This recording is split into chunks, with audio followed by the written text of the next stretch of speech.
Hello दोस्तों, राधे राधे, जय श्री कृष्णा। ये आप लोग के बीच में बहुत सुंदर प्यारा एक कजरी गीत गाने जा रही हूँ। सीता फूल तोड़े चूना चूना डालरिया में, जानक फूलवरिया में ना। सीता फूल तोड़े चून चून डलरिया में, जानक फूलवरिया में ना। सीता फूल तोड़े चून चून डलरिया में, जानक फूलवरिया में ना। फूल तोड़ली गुलाब खिलल जो कचनार, फूल तोड़ली गुलाब जो खिलल कचनार। सीता गावे झूमे सखिया सहेलिया में, जानक फूलवरिया में ना। सीता गाए झूमे सखिया सहेलिया में, जानक फूलवरिया में ना।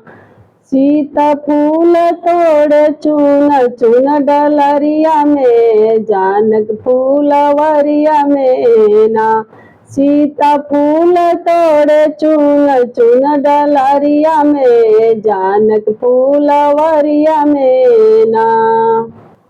सखिया तोड़ेली फूलवा सीता से कोरी ठिठोरी, सखिया तोड़ेली फूलवा सीता से कोरीली ठिठोरी। सीता कौन बसल बाटे तोर नजरिया में, जानक फूलवरिया में ना। सीता कौन बसल बाटे तोर नजरिया में, जानक फूलवरिया में ना। सीता फूल तोड़े चून चून डलरिया में, जानक फूलवरिया में ना। सीता फूल तोड़े चून चून डलरिया में, जानक फूलवरिया में ना।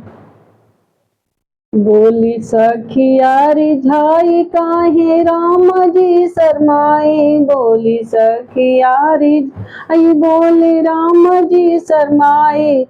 उनके बाटे आस पास उनकी नगरिया में, जानक फूलवरिया में ना। बाटे आस पास उनकी नगरिया में, जानक फूलवरिया में ना।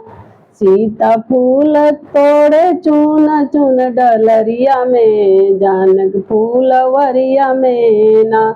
सीता फूल तोड़े चून चून डलरिया में, जानक फूलवरिया में ना।